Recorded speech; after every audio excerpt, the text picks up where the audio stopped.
स्वागत है दोस्तों आपका स्किल दोस्त में। मैं हूं तारिक और आज हम डिस्कस करेंगे एक ऐसे टॉपिक की जो टेस्ट इंजन फ्रेमवर्क का बैकबोन है, यानी कि एनोटेशंस के ही बारे में बात कर रहे हैं। और वो टॉपिक होने वाला है बिफोर टेस्ट और आफ्टर टेस्ट। तो ये एनोटेशन टेस्ट इंजन के फ्लो को सिंप्लीफाई करते हैं और इंश्योर करते हैं कि सब कुछ स्मूथली एग्जीक्यूट हो। तो अगर आपको ये कॉन्सेप्ट एक बार अच्छे से समझ में आ गया तो आप इसको जिंदगी भर नहीं बोलेंगे। तो हमारा वीडियो आप एंड तक ध्यान से देखिए। तो चलिए शुरू करते हैं।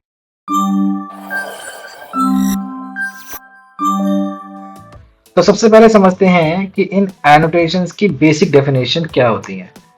तो अगर हम बात करें कि जो है सबसे पहला जो एनोटेशन जिसके बारे में हम बात करेंगे वो है बिफोर टेस्ट। तो ये एनोटेशन डिफाइन करता है कि कोई स्पेसिफिक कोड एग्जीक्यूशन टेस्ट के स्टार्ट होने से पहले चलनी चाहिए। यानी कि पिछले वीडियो में जो कि डॉट एक्सएमएल वाला जो टेस्ट इंजन डॉट एक्सएमएल वाला वीडियो था उसमें समझा था कि टेस्ट होता है, उसके अंदर क्लासेस होती हैं और उसके अंदर जो है बेसिकली मेथड्स होते हैं। ठीक है, और उन मेथड को हम @टेस्ट से डिफाइन करते हैं। तो बेसिकली आप चाहते हैं कि मल्टीपल क्लासेस, एक से ज्यादा क्लासेस जिनमें आप कुछ पर्टिकुलर कोड जिनको एग्जीक्यूट करने से पहले आपको मल्टीपल कोड कोई पर्टिकुलर कोड आप देना चाहते हैं, आप उसको बिफोर टेस्ट में रख सकते हैं। इसी तरह से आता है आफ्टर टेस्ट। तो ये नोटेशन डिफाइन करता है कि कोई स्पेसिफिक कोड एग्जीक्यूशन टेस्ट होने के खत्म होने के बाद चलनी चाहिए। वही उसी तरह का कॉन्सेप्ट है जो हमने बिफोर स्वीट में पढ़ा था।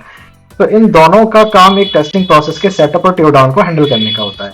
मतलब अगर आपको टेस्ट के शुरू होने से पहले इन्वायरमेंट सेटअप करना है, जैसे ब्राउजर ओपन करना है या डेटाबेस कनेक्शन एस्टेब्लिश करना है, तो पहले आप बिफोर टेस्ट यूज करेंगे और जब काम खत्म हो जाएगा तो क्लीन अप के लिए आप आफ्टर टेस्ट का आप यूज करेंगे। तो इसको एक रेस्टोरेंट के एग्जांपल से समझते हैं। तो सपोज कीजिए कि आप एक रेस्टोरेंट के मैनेजर हो। जब एक कस्टमर आता है तो पहले क्या होता है कि सबसे पहले जो है टेबल को सेटअप करा जाता है, यानी कि पानी, प्लेट, जो कटलरी लगती है, तो ये क्या है, बिफोर टेस्ट का काम है। और जब कस्टमर खाना खा लेता है और जब जाता है तो टेबल क्लीन होती है, नए कस्टमर के लिए प्रिपेयर की जाती है। तो ये क्या है, ये आफ्टर टेस्ट का काम है। तो यही प्रिंसिपल सॉफ्टवेयर टेस्टिंग में भी अप्लाई होता है। यानी कि हर टेस्ट के पहले एक इन्वायरमेंट सेटअप होगा और टेस्ट के बाद उसको हम क्लीन अप करेंगे। तो यही चीज हम बिफोर टेस्ट और आफ्टर टेस्ट में हम करने वाले हैं। तो इसको एक सिंपली एक प्रोफेशनल एग्जांपल के साथ समझते हैं कि मान लीजिए आप एक बैंकिंग एप्लीकेशन जो है वो हैंडल कर रहे हैं। तो बैंकिंग एप्लीकेशन को आपको टेस्ट करना है और आपका काम है ये चेक करना कि लॉगिन फंक्शनैलिटी और बैलेंस इंक्वायरी की फंक्शनैलिटी सही से काम कर रही है या नहीं कर रही है। ठीक है, तो आइए देखते हैं एक बार इक्लिप्स पे और चेक करते हैं कि ये बिफोर टेस्ट और आफ्टर टेस्ट किस तरह से काम करेगा। तो हम आ चुके हैं इक्लिप्स पे और हम एक नई क्लास बना रहे हैं जिसका नाम रखने वाले हैं हम बैंक टेस्ट के नाम से हम रख लेते हैं। ठीक है, बैंक टेस्ट के नाम से मैंने क्लास का नाम रख लिया है। और अब आ जाते हैं जो है यहाँ पे बेसिकली पहले हम क्या करेंगे, पहले हम टेस्ट बना लेंगे पब्लिक वॉइड और यहाँ पे हम इसका नाम देते हैं लॉगिन टेस्ट। वही सेम चीज यहाँ पे हम रिपीट करने वाले हैं। लॉगिन टेस्ट हमने यहाँ पे दे दिया है और SYSO में हम क्या लिखेंगे, यहाँ पे हम लिखेंगे कि एग्जीक्यूटिंग लॉगिन टेस्ट। ठीक है, तो लॉगिन टेस्ट को हमने एग्जीक्यूट कराना है। तो ये हम इसके अंदर करा चुके हैं और एक और टेस्ट बना लेते हैं। वही चीज उसी का तरह से इसको कॉपी कर लेते हैं पुराने वाले से, जो अभी तक जो हमने पीछे वाले वीडियो में किया था। अगर आपने पिछला वीडियो नहीं देखा है तो आप हमारे पिछले वीडियो को भी देख कर सकते हैं और उसमें हमने बिफोर स्वीट और आफ्टर स्वीट के बारे में डिस्कस किया है। तो यहाँ पे ट्रांजेक्शन की जगह पे हम क्या करेंगे, यहाँ पे हम करेंगे बैलेंस इंक्वायरी टेस्ट। ठीक है, तो यहाँ पे हम क्या कर देंगे, balance inquiry test, balance inquiry. ठीक है, और क्योंकि इसको जब तक आप टेस्ट नहीं लिखेंगे तब तक टेस्ट इंजन नहीं समझेगा कि ये टेस्ट केस है। तो ये दो टेस्ट केसेस हमने इसके अंदर डिफाइन कर लिए हैं। अब हम क्या करते हैं कि अब हम जो है एक और मेथड बनाते हैं और पब्लिक वॉइड और इसका नाम रखेंगे सेटअप इन्वायरमेंट। जो भी इन्वायरमेंट हम सेटअप कर रहे हैं उसको हम यहाँ पे रखने वाले हैं।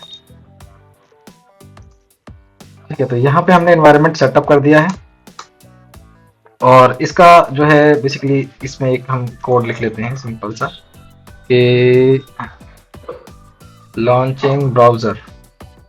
ठीक है, and navigating to banking application. तो ब्राउजर लॉन्च कर रहे हैं और इसको हम क्या कर देंगे, बिफोर टेस्ट में डाल देंगे। पैकेज हम इंपोर्ट कर लेंगे तभी इसको जो है यूज कर पाएंगे।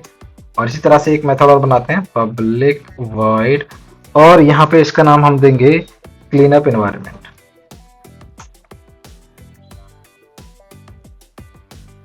ये मेथड है, ठीक है। तो इसमें इसको अभी हम क्या कर लेंगे, SYSO से, और यहाँ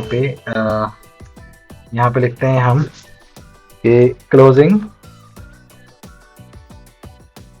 browser and clean up resources, ठीक है। तो जो बेसिकली क्या कर रहे हैं हम यहाँ पे इसको ब्राउजर के जो रिसोर्सेज है उसको क्लीन अप कर रहे हैं, @ और आफ्टर टेस्ट, इसके भी पैकेज को हमने इंपोर्ट कर लिया। तो बेसिकली क्या बना लिया हमने, ये @test और @after, बेसिकली ये हमने @after test और @before test हमने इसके अंदर एग्जीक्यूट कर लिया है। तो @before test यहाँ पे अगर देखें तो ये इंश्योर करेगा कि ब्राउजर और एनवायरनमेंट पहले रेडी हो, यानी कि टेस्ट केस अगर हम रन करा रहे हैं तो उसमें हमारे जो ब्राउजर हैं और जो एनवायरनमेंट है, बेसिकली जो एप्लीकेशन है वो रेडी होनी चाहिए ताकि हम उस पर लॉग इन कर सकें, ठीक है। तो लॉगिन और बैलेंस इंक्वायरी टेस्ट एग्जीक्यूट होंगे। उसके बाद क्या होगा, उसके बाद इसमें जो है ब्राउजर को बंद करता, मतलब बाद में आफ्टर टेस्ट का क्या काम होगा, ये क्या करेगा, ये इनको बंद करेगा, बेसिकली ब्राउजर को क्लोज करेगा और रिसोर्स को फ्री करेगा, ठीक है। यानी कि जो भी आपका वेब ब्राउजर है उसको फ्री कर देगा। तो ये काम बेसिकली ये फ्लो होगा इसका जो बेसिकली होगा। तो हम यहाँ से रन करेंगे तो देखो इसमें भी यही चीज चलने वाली है। तो यहाँ पे जब आएंगे सबसे पहले क्या हो रहा है कि launching browser navigating to application, यानी कि बिफोर जो टेस्ट था उसने क्या करा कि ब्राउजर को लॉन्च करा और बैंकिंग एप्लीकेशन पे ले आया। यहाँ हमने अपनी इंक्वायरी करी, यहाँ लॉगिन टेस्ट करा, हालांकि ये ऑर्डर गलत हो गया, इस पर भी हम बाद में बात करेंगे। ये ऑर्डर नहीं चलेगा क्योंकि आपको लॉगिन नहीं कर पाएंगे तो आप बैलेंस इंक्वायरी कैसे होगी, तो लॉगिन पहले आना चाहिए था, बट किसी वजह से ये बाद में चल रहा है, तो वो हम उस पर भी आएंगे। और फिर जो है हमारा क्लोजिंग ब्राउजर और क्लीन अप प्रोसेस ये चलेगा। तो बेसिकली ये इस तरह से वर्क करेगा इसके अंदर। तो ये फ्लो आपने देख लिया, यही फ्लो बेसिकली टेस्ट-ng का होता है कि ये प्रीडिफाइंड ऑर्डर होता है जिसके हिसाब से ही चलता है। यानी कि सबसे पहले क्या होगा, सबसे पहले बिफोर टेस्ट काम करेगा, फिर जितने भी @टेस्ट हैं वो चलेंगे, और फिर हमारा लास्ट में जो है @टेस्ट का एग्जीक्यूट होगा, उसके बाद जो क्लीन अप का काम करेगा। तो ये फ्लो बिल्कुल वैसे ही चलेगा जैसे रेस्टोरेंट में टेबल पहले से सेट होती है और फिर कस्टमर खाता है और लास्ट में क्लीन अप हो जाता है। तो अब बात कर लेते हैं इसके क्या बेनिफिट्स हैं उनके बारे में। तो जब बेनिफिट के बारे में बात करते हैं तो सबसे पहला आ जाता है रीयूजेबल सेटअप। तो यानी कि हर टेस्ट के पहले आपको मैनुअल एनवायरनमेंट सेटअप नहीं करना पड़ता। तो दूसरा होता है बेसिकली क्लीनर कोड। तो सेटअप और टियर डाउन जो मेथड है वो अलग मेथड्स में होते हैं, उसकी वजह से जो है टेस्ट कोड क्लीन और रीडेबल हो जाता है।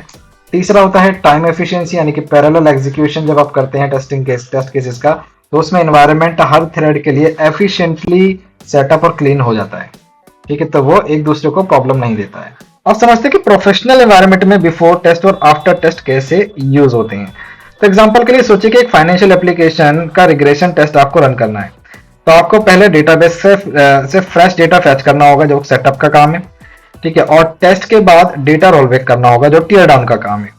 तो इन सिनेरियो में ये एनोटेशन काम आते हैं ये और इंश्योर करते हैं कि एनवायरनमेंट प्रेडिक्टेबल और स्टेबल रहे। तो अब बात करते हैं कि हम क्या कॉमन मिस्टेक्स हैं जो हम करते हैं और हमें अवॉइड करनी चाहिए।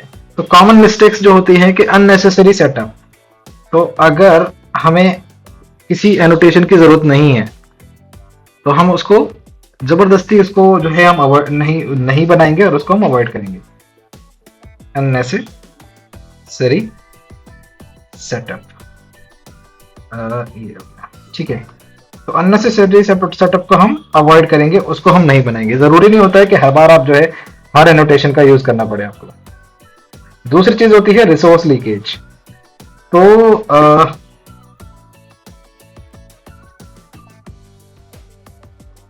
जब रिसोर्स लीकेज के बारे में बात करता हूं तो मैं बेसिकली अगर आप क्लीन अप नहीं करेंगे तो मेमोरी इशू का स्टेल डेटा प्रॉब्लम हो सकती है, यानी कि वो आपकी मेमोरी में पड़ा रहेगा और फिर वो अननेसेसरी मेमोरी जो है क्रिएट करेगा और जिसकी वजह से आपका रिसोर्स का लीकेज हो सकता है, यानी कि मेमोरी में इश्यूज क्रिएट हो जाएंगे स्टेल डेटा की वजह से। तीसरा जो है वो पैरेलल एग्जीक्यूशन में आपको प्रॉब्लम देगा, यानी कि थ्रेड के साथ साथ at the rate before test और at the rate after test का प्रॉपर हैंडलिंग जरूरी है। तो आपको जो है इसका भी ध्यान रखना पड़ेगा कि at the rate before test और at the rate after test है, इसको प्रॉपर अच्छे से आप हैंडल कर सके। ठीक है, तो अब आ जाते हैं अगले क्वेश्चन की तरफ, जो है ये कि जो बिफोर टेस्ट है और बिफोर स्वीट है उसमें डिफरेंस क्या है। तो जो प्रोफेशनल एनवायरनमेंट होता है उसमें बिफोर स्वीट और बिफोर टेस्ट दोनों का स्कोप और यूज केस अलग होता है। तो इसका डिफरेंस एक रियल एग्जांपल के साथ समझते हैं कि जब हम बात करते हैं बिफोर स्वीट की, तो बिफोर स्वीट जो है इसका ये पूरे स्वीट के लिए इसका स्कोप होता है बेसिकली। तो ये पूरे स्वीट के लिए एग्जीक्यूट होता है। अगर एक स्वीट के अंदर मल्टीपल टेस्ट केसेस हैं तो बिफोर स्वीट एक बार चलेगा और चाहे कितने भी टेस्ट केसेस हो। इसका मतलब कि इसका काम ग्लोबल सेटअप करना है जो सब टेस्ट के लिए कॉमन होने वाला है। और बात करते हैं बिफोर टेस्ट की, तो ये हर टेस्ट टैग के लिए होता है, एग्जीक्यूट होता है बेसिकली। तो टेस्ट टैग की जो होता है बेसिकली, यानी कि जब आपने test.xml फाइल पढ़ी होगी तो टेस्ट टैग हमने देखा था ना, तो ये रहा, जैसे कि इसके बारे में बात कर रहे हैं कि वो हर एक टेस्ट टैग के लिए चलता है। ठीक है, तो अगर एक स्वीट में दो अलग अलग टेस्ट हैं, जैसे सपोज करो लॉगिन टेस्ट है या ट्रांजैक्शन टेस्ट है, ठीक है, तो बेसिकली क्या होगा कि उनको तो बिफोर टेस्ट और दोनों टेस्ट के लिए अलग अलग एग्जीक्यूट होगा। तो इसका काम टेस्ट स्पेसिफिक सेटअप करना होता है। ठीक है, तो ये मेजर डिफरेंस है इसके बारे में। ठीक है, तो ये था आज का हमारा वीडियो। तो ये जो था बेसिकली बिफोर टेस्ट और आफ्टर टेस्ट से रिलेटेड हमारा वीडियो था। अगर आपको ये अच्छा लगा, आपको समझ में आया कि किस तरह से काम करता है, तो आप हमारे वीडियो को ज़रूर लाइक कीजिए और जो हमारे चैनल को सब्सक्राइब करना ना भूलिए। और देखते हैं कि अगले वीडियो में जो हम बात करेंगे वो हम बात करेंगे बिफोर क्लास की और आफ्टर क्लास की। तो ये भी बहुत इंपॉर्टेंट एनोटेशन है जो हम बहुत ज़्यादा यूज़ करते हैं। तो आप हमारे चैनल को सब्सक्राइब करना और वीडियो को लाइक करना ना भूलें और अपने दोस्तों के साथ ज़रूर शेयर कीजिए। So keep learning, keep testing. Thank you for watching, thanks for your time.